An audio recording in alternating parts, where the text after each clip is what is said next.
الحمدللہ رب العالمین والصلاة والسلام علی اشرف الانبیاء والمرسلین وآلہ واصحابہ اجمعین۔ دوستو، ہر شخص کی یہ خواہش ہوتی ہے کہ وہ دنیا میں بھی کامیاب ہو اور آخرت میں بھی اسے کامیابی نصیب ہو۔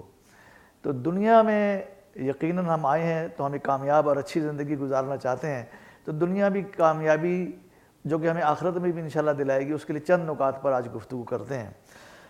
سب سے پہلے کامیابی کی جو کلید ہے وہ یہ ہے کہ ہم وقت کی قدر کریں۔ بچپن سے سنتے آتے ہیں کہ گیا وقت پھر ہاتھ آتا نہیں، جو وقت گزر رہا ہے وہ ہمارے ہاتھ سے نکل جائے گا۔ تو سب سے پہلی بات یہ ہے کہ ہم وقت کی قدر کریں اور ان چیزوں سے بچیں جو وقت کو ضائع کرتی ہیں۔ وقت کو ضائع کرنے سے بچائیں، اور پھر ظاہر انسان کو آرام کی خواہش ہوتی ہے، کوشش کریں کہ آرام اس وقت کریں جب ہمیں حقیقی آرام کی ضرورت ہو، جب ہمیں تھکاوٹ طاری ہو، اور اس بات کا جائزہ لیں کہ ہماری زندگی میں کون سی چیزیں شامل ہیں جو ہمارے وقت کو ضائع کرنے کے موجب بن رہی ہیں، جسے انگریزی میں کہتے ہیں ٹائم ویسٹر۔ کون سی چیزیں جو ہمارے ٹائم کو ضائع کر رہی ہیں، ہمارے ٹائم ویسٹر کیا ہیں۔ یہ اندازہ لگائیے کہ ہمارا پرائم ٹائم کون سا ہے، یعنی وہ وقت ہمارا جس میں ہماری صلاحیتیں پوری طرح کارگر ہوتی ہیں اور ہم بہترین کام کر سکتے ہیں۔ دن کا کون سا وقت ایسا ہے جس میں ہم اپنی بھرپور قوت کے ساتھ کام کر سکتے ہیں، اس وقت کا ہمیں اندازہ لگانا چاہیے۔ پھر یہ ہے کہ آج کی زندگی میں ٹیلی فون اور موبائل عام ہے، کوشش کریں کہ ٹیلی فونوں پہ لمبی گفتگویں نہ ہوں، اور جو بعض اوقات ہم انسان میں عادت ہوتی ہے کہ ہم چیزوں کو ٹالتے ہیں، ٹال مٹول اور مؤخر کرنے کی عادت کو ترک کریں، کام کو اس کے وقت پہ کر دیا جائے۔ یہ رویہ جو ہے یہ زندگی کی ترقی کو بہت متاثر کرتا ہے، یعنی اگر میں یہ کہوں کہ زندگی کے لیے کینسر کا درجہ رکھتا ہے تو مذائقہ نہ ہوگا۔ اب یہاں ہم ایک واقعہ رسول اللہ صلی اللہ علیہ وسلم کے زمانے کا ذکر کرتے ہیں۔ ایک صحابی ہیں حضرت ابو امامہ رضی اللہ تعالیٰ عنہ۔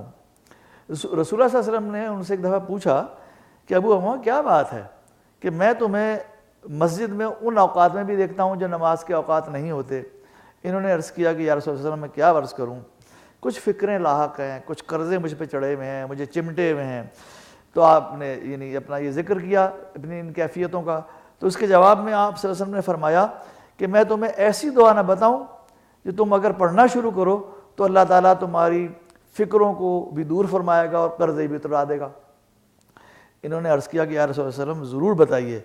تو آپ نے فرمایا کہ صبح و شام یہ دعا پڑھ لیا کرو۔ وہ دعا کیا ہے؟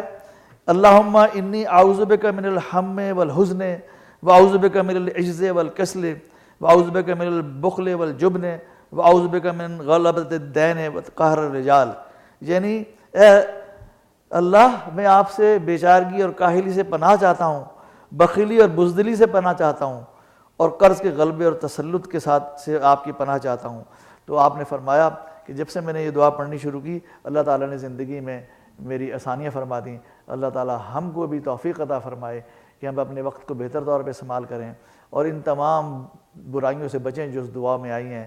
ربنا تقبل منا انک انت السمیع العلیم وتب علینا انک انت التواب الرحیم۔ اللہم صلی علی سیدنا محمد وعلی آلہ وصحبہ وسلم۔ اللہم صلی علی سیدنا محمد وعلی آلہ وصحبہ وسلم۔